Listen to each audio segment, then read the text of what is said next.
Assalamualaikum warahmatullahi wabarakatuh. Bismillahirrahmanirrahim. Alhamdulillahirabbil alamin. La ilaha illallah wahdahu la syarikalah. Lahul mulku wa lahul hamdu wa huwa ala kulli syai'in qadir. Asyhadu an la ilaha illallah wa asyhadu anna Muhammadan abduhu wa rasuluh. Allahumma shalli ala Muhammad wa ala ali Muhammad kama shallaita ala Ibrahim wa ala ali Ibrahim fil alamina innaka Hamidum Majid. Alhamdulillah sahabat percikan iman, dengan izin Allah Subhanahu wa ta'ala kita akan membahas sejumlah pertanyaan yang saya terima, sejumlah masalah yang saya terima, dan kita akan bahas dari perspektif Al-Quran dan Sunnah Rasulullah Sallallahu Alaihi Wasallam. Ya, kita awali dengan kasus yang pertama. Assalamualaikum Ustadz. Waalaikumsalam warahmatullah. Apa yang harus saya lakukan? Apakah boleh kalau lagi puasa sunnah? Ada yang nanya, saya jawab enggak. Saya bohong kayak gitu, boleh enggak? Bapak ibu sahabat yang Allah muliakan, kita dalam beramal itu tidak boleh ria. Kalau ada orang nanya tapi jawaban kita tidak ada unsur ria, benar-benar menjawab pertanyaan, ya tidak perlu Anda berbohong gitu. Teteh saum enggak? Alhamdulillah. Atau insya Allah nuju saum, lagi saum. Jawab gitu. Ah, saya mah takut ria gitu. Ya ria itu kan kaitannya dengan masalah hati. Anda jawab itu ria enggak? Ya. Nah, coba Anda lihat di dalam surat Al-Baqarah 271. Al-Baqarah 271. Di situ ada firman Allah yang mengatakan, "In tubdus shadaqat fani imma hiya." Jika kamu menampakkan sedekah, itu baik. Jadi kalau kita di masjid ada kepanitiaan, ya, lalu dicantumkan Aam Amiruddin 500.000, Agus Wahyudin 600.000, ya, Siti Fatimah 900.000, boleh enggak sih? Fani immahia. Kalau tidak ada maksud ria, nggak apa-apa. Atau malah itu jadi ngajak, memotivasi. Jadi menampakkan kebaikan itu boleh, selama nawaitu kita tidak ria, gitu, ya. Wa in tukhfuha wa tu'tuha al-fuqara'a fahuwa khairul lakum. Kalau kamu sedekah, kamu sembunyikan, kamu berikan sembunyi-sembunyi, maka itu lebih baik, ya. Maksud lebih baik itu mungkin lebih bisa menjaga keikhlasan. Nah, jadi sebenarnya kembali ke hati kita. Kita ini boleh menampakkan kebaikan kita, boleh juga tidak menampakkan. Intinya satu, jangan pamer, gitu. Rasulullah pernah duduk dengan para sahabat. Di situ hadir sahabat-sahabat senior, sahabat-sahabat yang sangat dekat dengan Nabi. Nabi mengatakan, siapa yang hari ini memandikan mayat, mengkafani, menyolatkan, menguburkan? Siapa yang hari ini? Abu Bakar mengangkat tangan, saya ya Rasulullah. Jadi Abu Bakar ngangkat tangan, gitu. Nabi bertanya kepada umum, siapa yang hari ini memandikan, mengkafani, menyolatkan, dan menguburkan mayat? Saya ya Rasulullah. Siapa yang hari ini memerdekakan hamba sahaya? Saya ya Rasulullah. Siapa yang hari ini melakukan saum sunnah? Saya ya Rasulullah.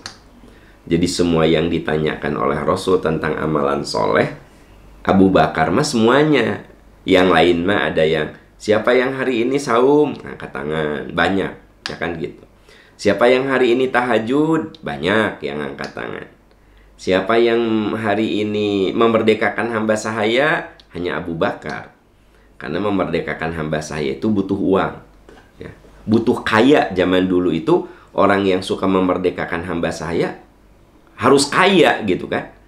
Jadi orang jadi budak ya. Nah dibebaskan oleh kita, dibeli itu. Dan itu mahal sekali. Apalagi si tuannya itu ya tidak niat menjual. Nah, dia bisa ngomong seberapa saja, nggak ada harga pasar. Begitu. Seperti Bilal saat disiksa itu oleh pemiliknya, Abu Bakar bilang, daripada kamu siksa, sini saya beli. Ternyata orang itu menetapkan harga yang berlipat-lipat dari harga pasaran. Kalau pasarannya 1 juta, dia bilang, sok bayar 10 juta. Abu Bakar bayar. Nah teman-teman, jadi memang jadi orang soleh itu indah kalau kaya. Ya, jadi soleh teh tidak identik kudu miskin gitu. Justru soleh yang sesungguhnya nama kudu kaya gitu. Seperti Abu Bakar. Siapa yang memerdekakan hamba saya? Saya ya Rasulullah gitu. Siapa yang sholat tahajud? Saya ya Rasulullah. Siapa yang saum? Saya ya Rasulullah. Siapa yang memandikan, mengkafani, menyolatkan dan mengantarkan ke jenazah? Saya ya Rasulullah. Nah Bapak Ibu sahabat, ini Abu Bakar tidak bermaksud ria. Nabi sebagai murabbi, sebagai pembina, ingin melihat seberapa jauh kesolehan sahabat-sahabat terdekatnya gitu.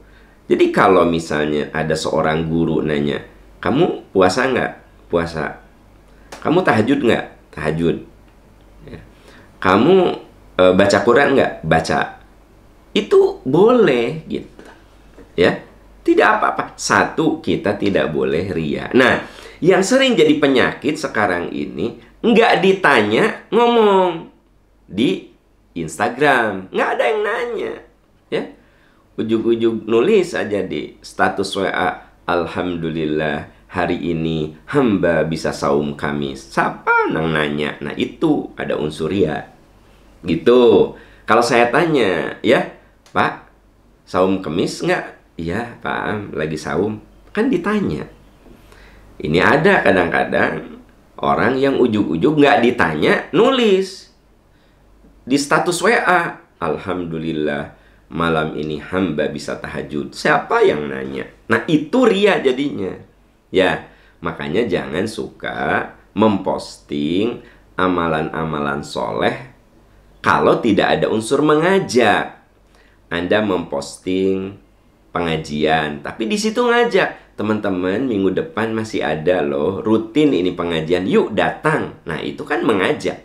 Ya, Anda misalnya memposting pengajian di Majelis Percikan Iman di Masjid Peradaban, Anda bawa anak gitu, satu rombongan. Nah terus di bawahnya, teman-teman seneng sekali loh ngaji di Percikan Iman.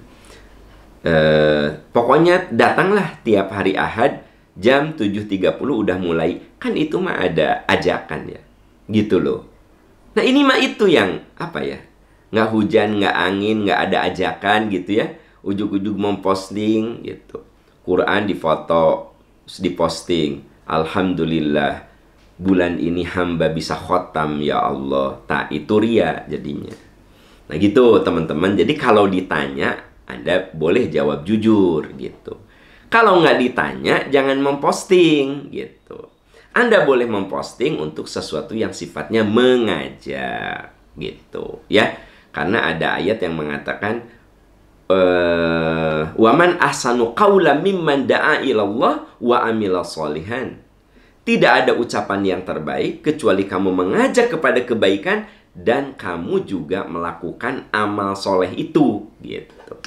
Jadi kalau orang memposting pengajian, dia mengajak wa amila sholihan, nah itu masih boleh ya.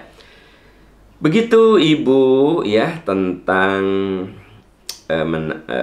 menampakkan kebaikan. Ya, beralih ke pertanyaan berikut. Assalamualaikum Ustadz. Waalaikumsalam. Semoga sehat selalu. Amin ya robbal alamin. Bertanya, bila mimpi basah atau mimpi erotis sedangkan tidak ada cairan yang keluar, baik laki-laki atau perempuan, apakah harus mandi junub atau tidak perlu mandi junub? Ya, ini pernah ditanyakan oleh sahabat Jadi pertanyaan seperti ini pernah muncul, ya. Ini Anda bisa lihat di dalam hadis riwayat Abu Daud, Tirmidzi, Ahmad. Ya. Su'ila Rasulullah sallallahu alaihi wasallam anir rajuli yajidul balala wala yadhkuru ihtilaman. Seorang lelaki pernah datang kepada Nabi, dia bermimpi, mimpi basah, mimpi erotis. Ya. Anir rajuli, maaf. Ada orang laki-laki, yajidul balal. Dia menemukan celananya itu basah dengan sperma. Wala yadhkuru ihtilaman. Tapi dia tidak ingat kalau dia itu mimpi. Gitu. Jadi ada seorang lelaki bertanya, ya Rasulullah, ketika saya bangun, celana saya basah. Ada sperma, ya Rasulullah. Tapi aku teh nggak mimpi. Qala, kata Nabi, yagtasil, mandi. Nah, jadi Bapak kalau Anda bangun, terutama biasanya tentu saja yang belum nikah, ya. Kalau yang belum menikah, karena sperma itu diproduksi oleh tubuh,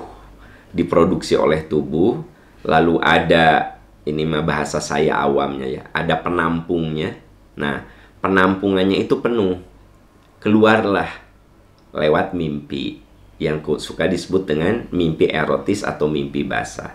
Tapi boleh jadi Anda tidak mimpi, atau Anda lupa saking nyenyaknya tidur, ya, asa nggak mimpi tapi keluar sperma.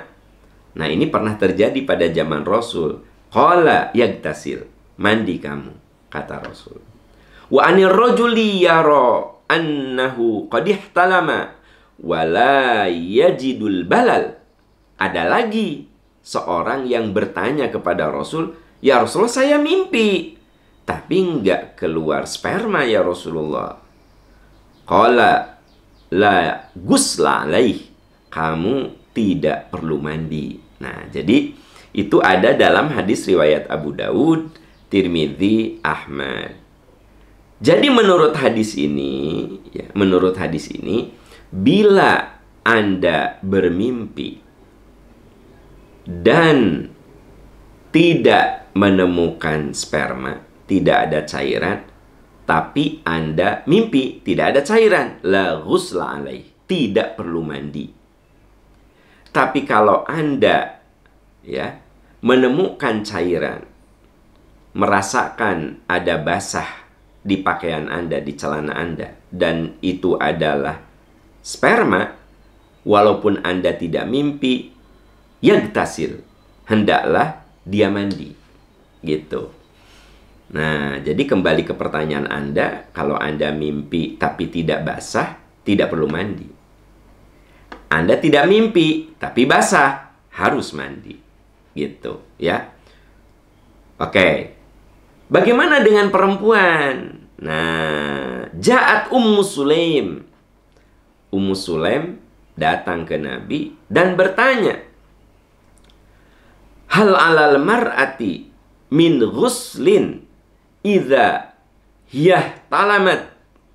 Ya Rasulullah, bila seorang perempuan mimpi seperti mimpinya laki-laki, maksudnya mimpi basah atau mimpi erotis, faqala Rasulullah, Nabi mengatakan, iya harus mandi.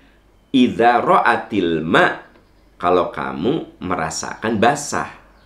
Nah, jadi ini berlaku juga untuk kaum perempuan. Karena zaman Rasul ada juga yang bertanya, namanya Ummu Sulaim. Dia bertanya, ya Rasulullah, kalau perempuan mimpi, apakah harus mandi? Kata Nabi, ya mandi kalau kamu merasakan ada cairan. Berarti kalau mimpi tapi tidak ada cairan yang keluar, sama hukumnya seperti laki-laki, tidak mandi, gitu. Ya, jelas ya, gitu.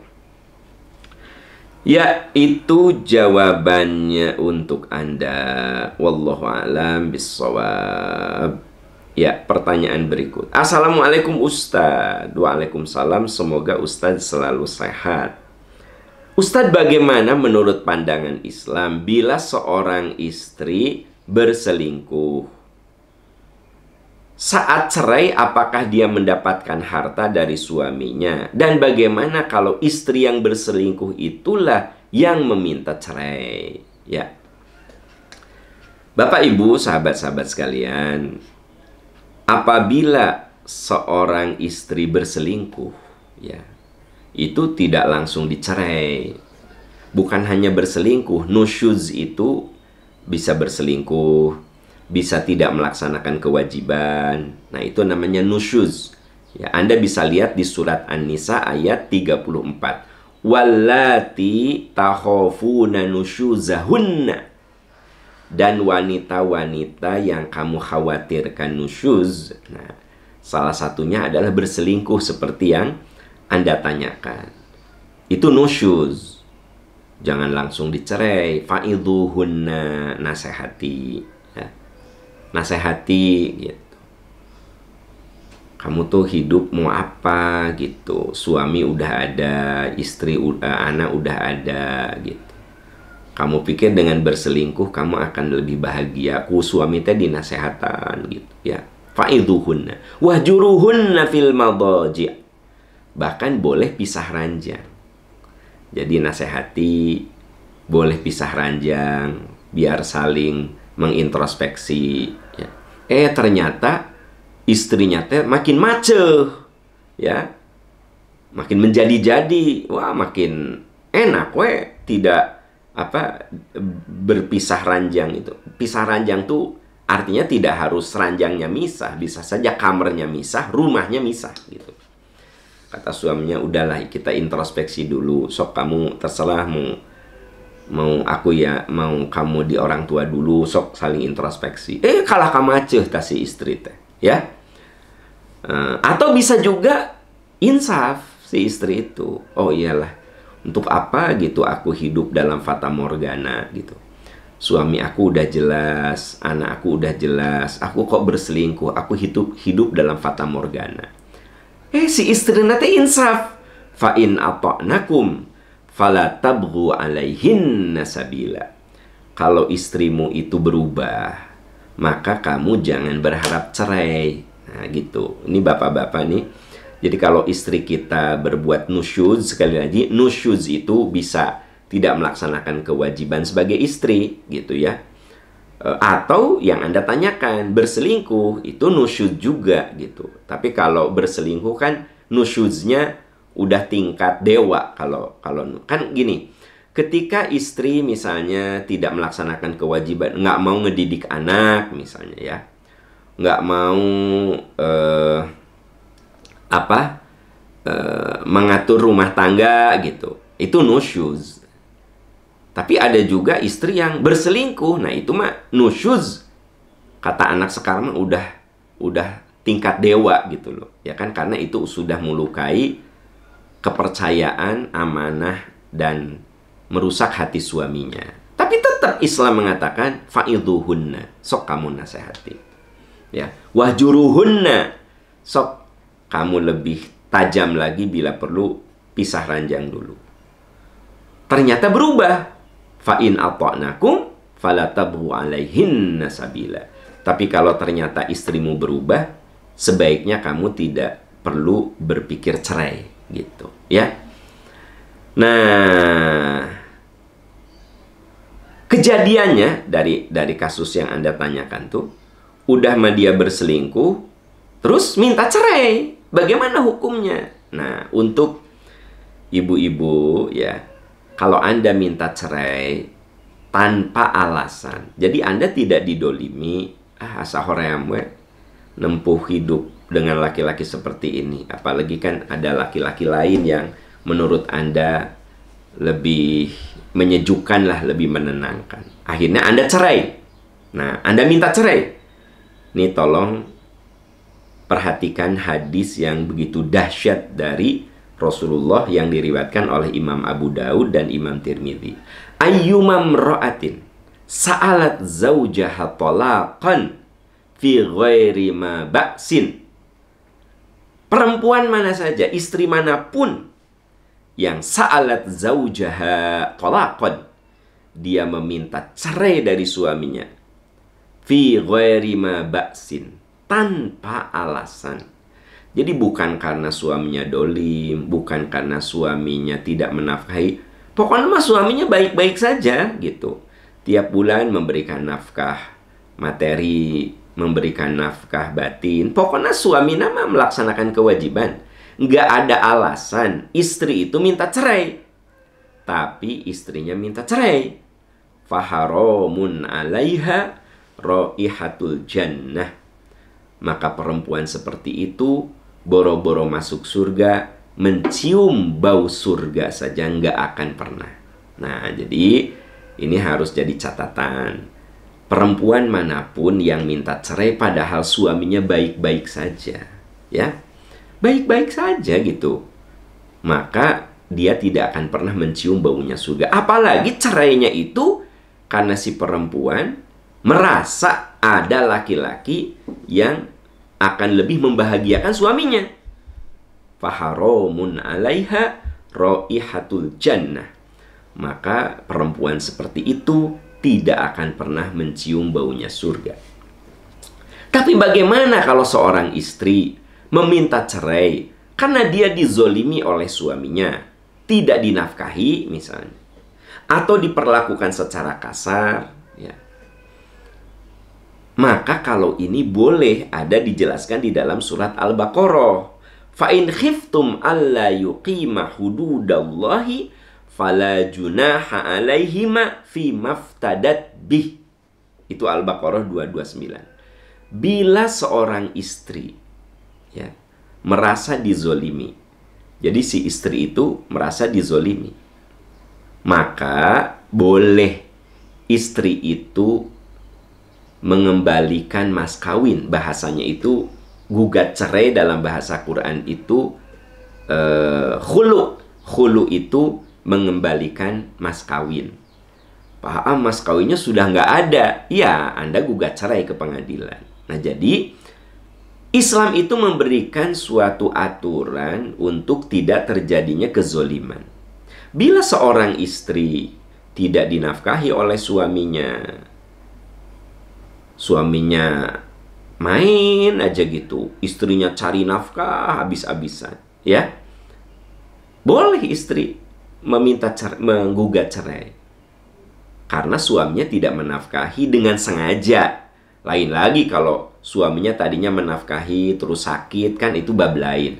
Suaminya tadinya menafkahi, sekarang lagi di PHK dulu, tapi si suami itu sekarang di PHK, dia berjuang untuk bagaimana mencari rezeki untuk keluarganya. Nah, kalau ini berarti tidak ada alasan untuk minta cerai, kan gitu. Nah, ada suami yang memang dolim, silahkan fi maftadat bih menurut Al-Baqarah 229. Tapi kalau ada seorang istri, dia minta cerai kepada suaminya karena dia berselingkuh, ya, suaminya tersalah gitu, nggak salah, berselingkuh, maka kata Nabi, faharamun alaiha raihatul jannah. Maka wanita seperti itu haram mencium baunya surga. Boro-boro melihat surga, boro-boro masuk surga, mencium baunya saja nggak akan, kata Nabi. Nah, ya, nah, terus bagaimana kalau akhirnya bercerai? Apakah istri itu mendapatkan harta? Apabila istri itu nusyuz, ya, nusyuz, lalu si istri itu yang minta cerai, maka sepeser pun dia tidak mendapatkan apa-apa, bahkan tidak mendapatkan hak asuh anak. Ini tolong perhatikan baik-baik, ya. Jadi kalau seorang istri dia berselingkuh, kemudian minta cerai sama suaminya, akhirnya tidak bisa dipertahankan, terjadilah perceraian. Dua hal yang tidak akan didapatkan oleh wanita itu secara duniawi: harta dari suaminya nggak dapat, hak asuh anak nggak dapat. Perlu Anda ketahui, teman-teman, Islam mengajarkan hak asuh anak itu otomatis kepada ibunya kalau dia belum balik. Kalau dia belum balik, ya, hak asuh anak itu kepada ibunya. Tidak harus diminta automatically. Tetapi ketika seorang istri itu berselingkuh, bahkan dia yang meminta cerai kepada suaminya, ya, maka akhirat dia nggak akan mencium baunya surga. Dunia dia tidak bisa mendapatkan harta suaminya dan tidak bisa mendapatkan hak asuh anak, gitu. Itu ya. Tapi kalau ada istri yang bercerai dari suaminya karena suaminya itu zolim, ya, maka si istri itu mendapat namanya mut'ah. Mut'ah itu bagian harta yang didapat selama dalam berumah tangga. Nah, itu namanya mut'ah. Mut'ah itu semacam bagi harta antara suami dan istri, gitu. Misalnya ada kondisi suami istri ini tidak bisa bersatu, gitu. Berantem. Pokoknya entahlah penyebabnya kenapa.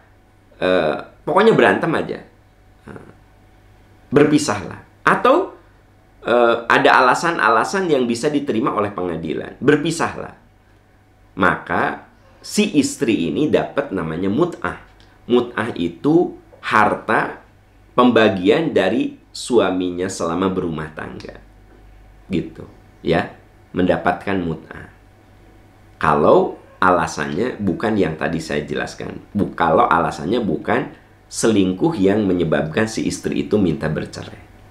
Bapak, Ibu, sahabat-sahabat sekalian, ini pertanyaan, ya, sebenarnya yang senada dengan ini banyak. Jadi begini, saya menjawab pertanyaan itu boleh jadi ada beberapa pertanyaan yang redaksionalnya beda, akhirnya diwakili oleh satu, gitu. Diwakili oleh satu. Nah, ini salah satunya diwakili oleh jamaah yang ada di sini, yang ada di pertanyaan ini. Begitu, ya. Wallahu a'lam bissawab. Semoga kita semua oleh Allah dilindungi, keluarga kita, anak cucu kita, Allah lindungi. Amin ya rabbal alamin. Assalamualaikum Ustadz. Beralih ke pertanyaan berikut. Ustadz, bagaimana hukum istri yang nongkrong-nongkrong di kafe nunggu anak-anak sekolah? Ini suami lagi yang nanya nih. Memang ada tren juga, ya. Nggak ada waktu COVID mah tidak ada itu ibu-ibu yang nongkrong-nongkrong di kafe.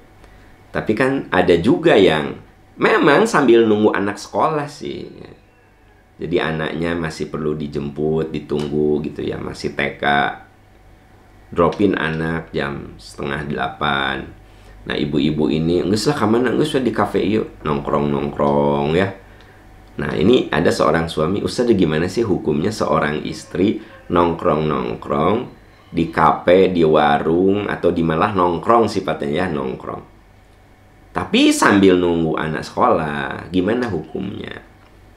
Ya, ini ada hadis yang diriwayatkan oleh Imam Bukhari. Jadi nongkrong-nongkrong itu zaman Rasul gak ada. Iyyakum wal julusa ala turuqat, kata Nabi.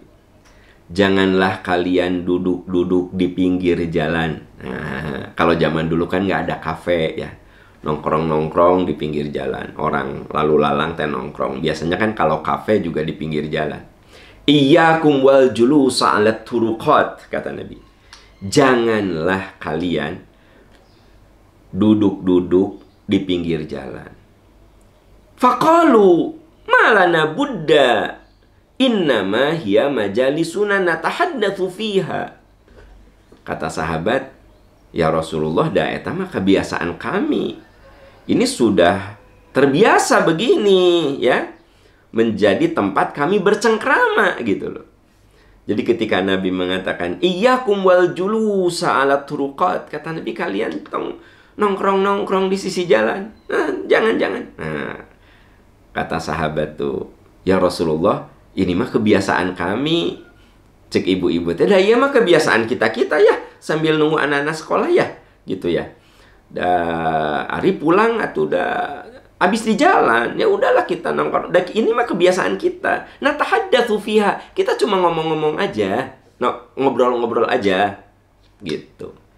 Qala, Nabi menjawab, fa idza abaitum illal majalisa fa'tut tariqa haqqaha.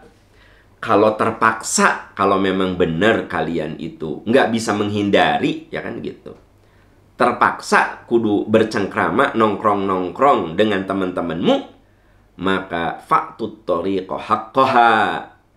Kamu jangan ganggu orang lain. Berikan hak jalan untuk orang lain. Berikan hak jalan orang lain, tong sok ngaganggu, ya. Cokakak, cekikik, ya, ketawa, ketiwi sampai ngaganggu orang. Nah, ada ibu-ibu misalnya nunggu anak-anak sekolah, ya, di pinggir sekolah, tapi cokakak, cekikik sampai suaranya kedengaran kemana-mana. Kata Nabi, fa'tut tariqa haqqaha. Kamu jangan ganggu gitu, jangan jadi jangan jadi gangguan lah gitu. Nongkrong di depan rumah orang gitu kan, nunggu barudak cenah, tapi nongkrong di depan rumah orang, ya kan gitu. Nah, kata Nabi, kalaupun iya, hati-hati. Fa'tut tariqa haqqaha, kata Rasul. Jangan sampai ganggu. Wa ma haqqut tariq. Dan bagaimana hak jalan itu ya Rasul? Kata Nabi, jaga hak-hak orang yang ada di jalan. Ghaddul basar, jaga pandangan.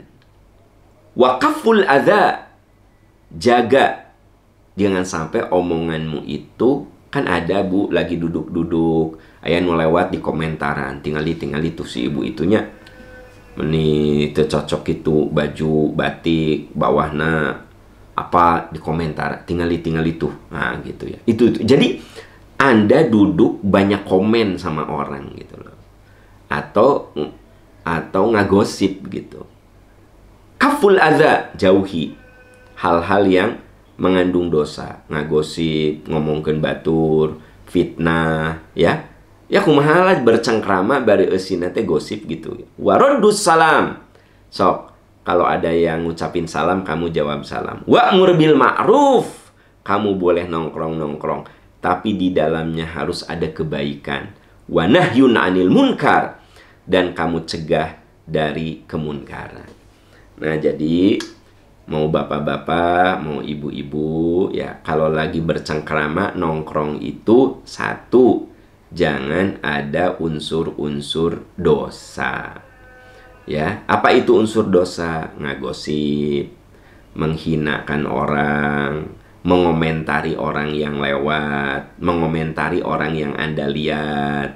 Boleh, kata Nabi, sok kamu nongkrong, tapi amrun bil ma'ruf, ya. Misalnya Anda kumpul sama teman-teman, ngomongin, itu loh, mamahnya Reza sakit. Oh iya, kita nengok yuk. Nah, itu kan kebaikannya. Ibu nongkrong-nongkrong, tapi ada program untuk program sosial misalnya. Nanti di sini kan di masyarakat sini banyak juga ya yang tidak mampu. Gimana kalau kita tiap bulan atau tiap minggu bikin masakan, kita bagi ke mang-mang yang ada di sini. Itu kan wa'mur bil ma'ruf, itu mah boleh kata. Besok kamu nongkrong-nongkrong tapi produktif gitu, ya. Ada juga ibu-ibu yang ngumpul, daripada ngumpul gini di rumah saya aja yuk belajar ngaji. Nah, sok gitu loh. Jadi sebenarnya nongkrong itu ada dua. Nongkrong yang mengandung dosa dan memubazirkan harta. Ada nongkrong yang kata Nabi di situ wa amrun bil ma'ruf wa nahyun 'anil munkar. Nongkrong yang produktif, ya, produktif. Ngomongin bisnis, ngomongin usaha, ngomongin bakti sosial. Nah, itu mah tidak apa-apa. Jadi kita kudu melihat istri Anda itu nongkrong di kafe nunggu anak sekolah tuh ngapain. Kalau ternyata cuma ngabisin duit, cuma buang-buang waktu, cuma ngagosip, ya Anda sebagai suami harus mengingatkan. Gitu loh, ya. Nah, tapi kalau Anda tanya, hari mama teh nongkrong-nongkrong di kafe teh apa? Iya ya, ini mama teh suka ada koordinasi untuk ini. Oh, jadi di situ ada kebaikan. Nih kadang-kadang seminggu 2 kali Mama juga belajar ngaji, pindah-pindah ke rumah kita-kita yang ibu-ibu, kadang di rumahnya Bu Sinta, kadang di rumahnya Bu Tati, kadang di rumah di sini. Pokoknya dalam seminggu 2 kali kita belajar ngaji. Nah, sisanya ya kita membahas masalah les anak-anak, perkembangan anak-anak. Nah, berarti kan nongkrongnya kan produktif, nggak masalah gitu. Nah, ini juga pelajaran bagi kita semua ya. Kalaupun nongkrong itu perhatikan yang ada kemaslahatan, yang ada kebaikan, yang ada wa'mur bil ma'ruf wanha 'anil munkar.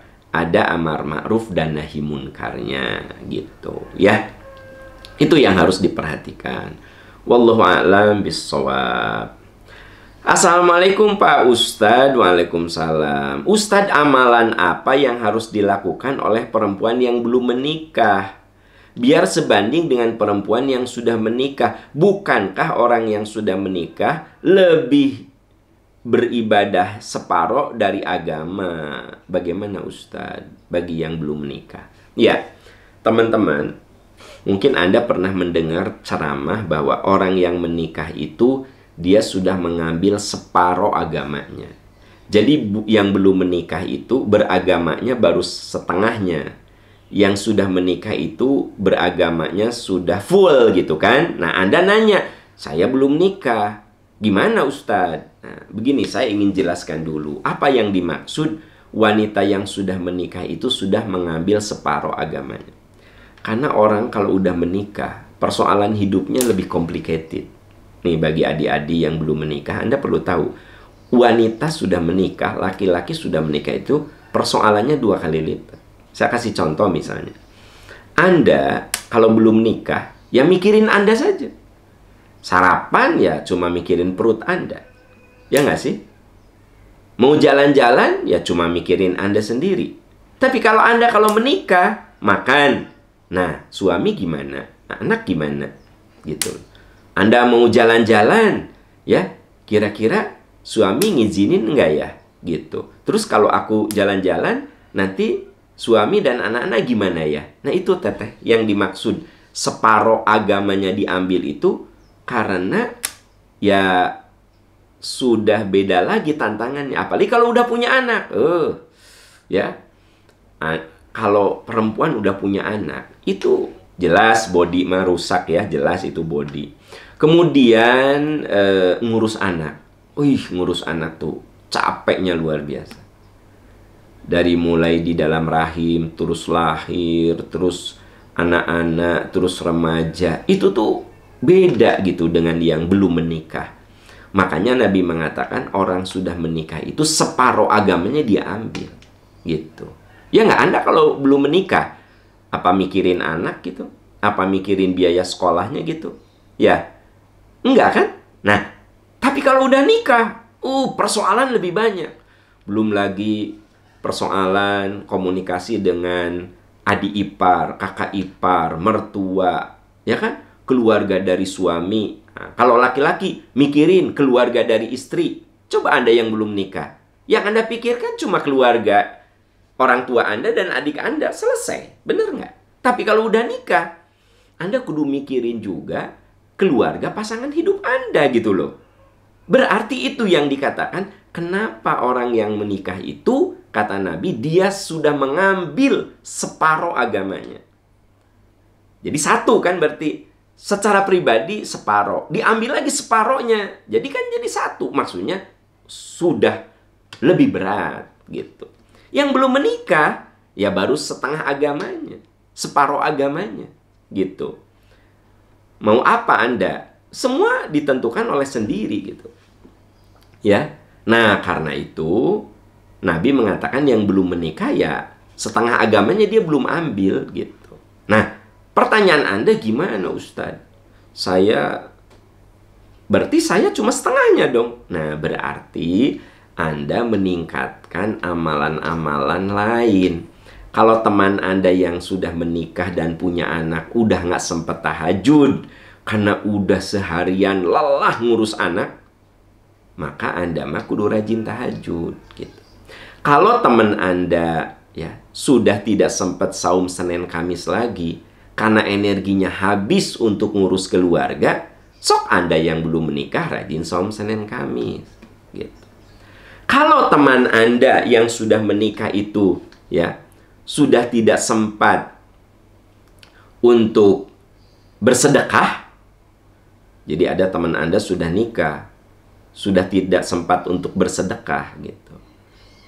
Teman Anda itu sudah tidak sempat untuk bersedekah karena kan uangnya juga kepake untuk biaya rumah tangga. Nah, Anda dengan gaji yang sama teman Anda, kan tidak ada kewajiban Anda menafkahi pasangan hidup, menafkahi anak. Berarti sedekah Anda harus lebih gede gitu maksudnya. Nah, itu caranya. Jadi Anda harus berjuang untuk mengisi hidup dengan amalan-amalan soleh yang lebih gitu. Kalau teman Anda yang sudah berumah tangga saum Senin, Anda saum Senin, berarti dia lebih hebat. Karena dia mah kudu mikirin suaminya, mikirin anaknya. Anda mikirin apa? Gitu loh. Ya. Kalau teman Anda, alhamdulillah setelah rumah tangga masih bisa tahajud, terus Anda cuma tahajudnya setengah jam, sama dengan teman Anda, berarti Anda kalah.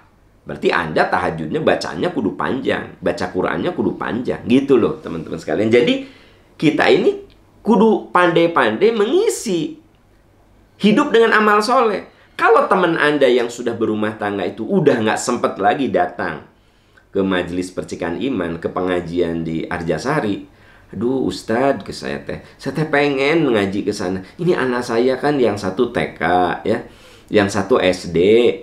Nah, udah gitu saya kan, sampai saya nggak sempet, nggak bisa ke sana, Ustadz. Nah, si ibu itu mah ada alasan tidak datang ke pengajian tuh ngurus anak, kudu silaturahmi jeung mertua. Nah, Anda yang bujangan, ngapain? Coba, mau pergi ke majelis taklim, tidak ada yang menghalangi anak, tidak ada yang menghalangi pasangan hidup, tidak ada yang menghalangi keadaan keluarga yang lain.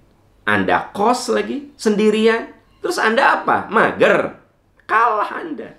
Gitu loh. Nah, jadi bagi adik-adik yang masih bujangan, ibadah Anda tuh kudu berlipat-lipat. Karena Anda baru ibadah setengahnya. Gitu loh. Nah, bagi Bapak, Ibu, sahabat yang sudah menikah, siapkan mental. Hidup berkeluarga itu ujiannya lebih banyak daripada belum berkeluarga. Pokoknya kalau orang udah berkeluarga, ujiannya itu 2 kali lipat daripada orang yang belum berkeluarga, gitu.